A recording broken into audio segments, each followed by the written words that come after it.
ರಾಜ್ಯದ ಮುಖ್ಯಮಂತ್ರಿಯಾಗಿ ಅಧಿಕಾರ ಸ್ವೀಕರಿಸಿದ ಬಳಿಕ ಮೊಟ್ಟ ಮೊದಲ ಬಾರಿಗೆ ತಾಯಿ ಚಾಮುಂಡೇಶ್ವರಿಯ ಪುಣ್ಯಭೂಮಿ ನಮ್ಮ ಸಾಂಸ್ಕೃತಿಕ ನಗರಿ ಮೈಸೂರಿಗೆ ಕಾಲಿಟ್ಟ ಈ ಶುಭ ಕ್ಷಣದಲ್ಲಿ ಮೈಸೂರಿನ ಜನತೆ ತೋರಿದ ಅಪಾರ ಪ್ರೀತಿಗೆ ನಾನು ಸದಾ ಚಿರಋಣಿ.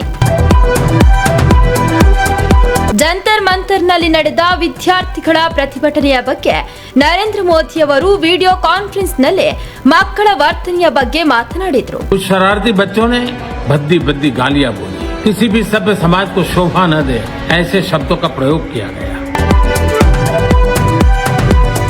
ಚಿಕ್ಕಮಗಳೂರು ಜಿಲ್ಲೆಯ ಶೃಂಗೇರಿ ತಾಲೂಕಿನಲ್ಲಿ ಧಾರಾಕಾರ ಮಳೆಯಾಗುತ್ತಿದ್ದು ತುಂಗಾ ನದಿ ಅಪಾಯ ಮಟ್ಟವನ್ನ ಮೀರಿ ಹರಿಯುತ್ತಿದೆ.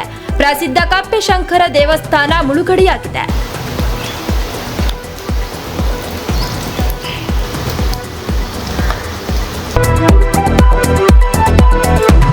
ಶಿವಮೊಗ್ಗ ಜಿಲ್ಲೆಯ ತೀರ್ಥಹಳ್ಳಿಯಲ್ಲಿ ಧಾರಾಕಾರ ಮಳೆ ಮುಳುಗುವ ಹಂತಕ್ಕೆ ತಲುಪಿದ ರಾಮಮಂಟಪ.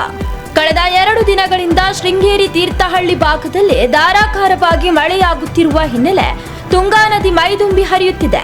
ತೀರ್ಥಹಳ್ಳಿಯ ಪುರಾಣ ಪ್ರಸಿದ್ಧ ಶ್ರೀರಾಮ ಮಂಟಪ ಮುಳುಗಲು ಕೆಲವೇ ಅಡಿಗಳು ಬಾಕಿ ಇದೆ. ಶ್ರೀರಾಮ ಮಂಟಪ ಮುಳುಗಡೆಯಾಗಿದ್ದಲ್ಲೇ ತುಂಗಾ ನದಿಯಲ್ಲಿ ನೆರೆ ಬಂದ ಹಾಗೆ ಎಂಬ ಪ್ರತೀತಿ ಸಹ ಇದೆ. ರಾಮಮಂಟಪ ಮುಳುಗಲು ಕೇವಲ 4 ಅಡಿ ಬಾಕಿ ಇದ್ದು ಇಂದು ಸಹ ಮಳೆ ಇದೇ ರೀತಿ ಆಗಿದ್ದಲ್ಲಿ ರಾಮಮಂಟಪ ಮುಳುಗಡೆಯಾಗುವ ಸಾಧ್ಯತೆ ಇದೆ. ರಾಜ್ಯ ಸರ್ಕಾರ ವಾಣಿಜ್ಯ ಎಲ್ಪಿಜಿ ಸಿಲಿಂಡರ್ ದರದಲ್ಲಿ 200 ರೂಪಾಯಿ ಇಳಿಕೆ. ಗೃಹ ಬಳಕೆ ಎಲ್ಪಿಜಿ ದರದಲ್ಲಿ ಬದಲಾವಣೆ ಇಲ್ಲ. ವಾಣಿಜ್ಯ ಎಲ್ಪಿಜಿ ಸಿಲಿಂಡರ್ಗಳ ಬೆಲೆಯಲ್ಲಿ 200 ರೂಪಾಯಿ ಕಡಿತಗೊಳಿಸಿ ಕೇಂದ್ರ ಸರ್ಕಾರ ಘೋಷಣೆ. ಶಿವಮೊಗ್ಗ ಜಿಲ್ಲೆ ತೀರ್ಥಹಳ್ಳಿ ತಾಲೂಕು ಡಿವೈಎಸ್ಪಿ ಅರವಿಂದ ಕಲಗುಚ್ಚಿ ನಿವೃತ್ತಿ. ಪೊಲೀಸ್ ಇಲಾಖೆಯಿಂದ ಬೀಳ್ಕೊಡುಗೆ. ಡಿವೈಎಸ್ಪಿ ತೀರ್ಥಹಳ್ಳಿ ಡಿವೈಎಸ್ಪಿ ಅರವಿಂದ ಕಲಗುಚ್ಚಿ ನಿವೃತ್ತಿ. ಬೆಂಗಳೂರು ಸ್ವಚ್ಛ ನಗರಕ್ಕಾಗಿ ಇಂದಿನಿಂದ ತ್ಯಾಜ್ಯದಿಂದ ಸ್ವಾತಂತ್ರ್ಯ ಅಭಿಯಾನ. ತ್ಯಾಜ್ಯ ಮುಕ್ತ ಹಾಗೂ ಸುಂದರ ಬೆಂಗಳೂರನ್ನ ನಿರ್ಮಿಸುವ ಉದ್ದೇಶದಿಂದ ಮುಖ್ಯಮಂತ್ರಿ ಡಿಕೆ ಶಿವಕುಮಾರ್ ಇಂದು ಹೆಬ್ಬಾಳ ಮೇಲ್ಸೇತುವೆ ಸಮೀಪದ ನಾಡಪ್ರಭು ಕೆಂಪೇಗೌಡರ ಪ್ರತಿಮೆ ಬಳಿ ಗ್ರೇಟರ್ ಬೆಂಗಳೂರು ಅಭಿವೃದ್ಧಿ ಸಚಿವರಾದ ಕೃಷ್ಣ ಬೈರೇಗೌಡರೊಂದಿಗೆ ತ್ಯಾಜ್ಯದಿಂದ ಸ್ವಾತಂತ್ರ್ಯ ಅಭಿಯಾನಕ್ಕೆ ಚಾಲನೆ ನೀಡಲಾಯಿತು. ಶಿವಮೊಗ್ಗ ಜಿಲ್ಲೆ ತೀರ್ಥಹಳ್ಳಿ ತಾಲೂಕು ಹೊದಲದಲ್ಲಿ ಧಾರಾಕಾರ ಮಳೆಯಿಂದ ಕುಸಿದು ಬಿದ್ದ ದನದ ಕೊಟ್ಟಿಗೆ.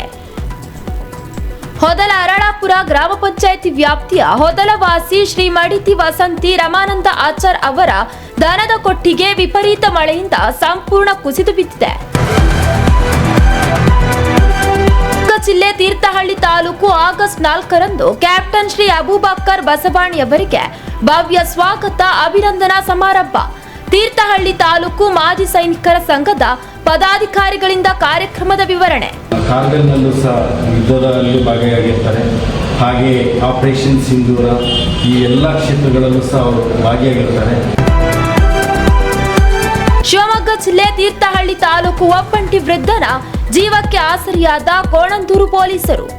5 ದಿನಗಳ ಬಳಿಕ ಮನೆಯೊಳಗಿಂದ ವೃದ್ಧನ ರಕ್ಷಣೆ. ಪೊಲೀಸರ ಸಮಯ ಪ್ರಜ್ಞೆ. ಸಾವಿನ ಅಂಚಿನಲ್ಲಿದ್ದ ವೃದ್ಧನಿಗೆ ಜೀವದಾನ ನೀಡಿದ ಆಸರೆ ಯೋಜನೆ.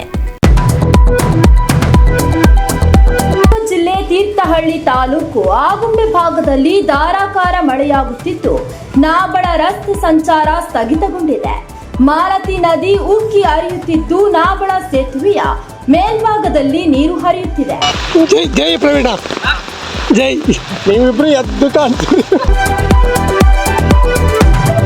ಸೇತುವೆ ಮೇಲ್ಭಾಗದಲ್ಲಿ ಹರಿಯುತ್ತಿರುವ ನೀರು.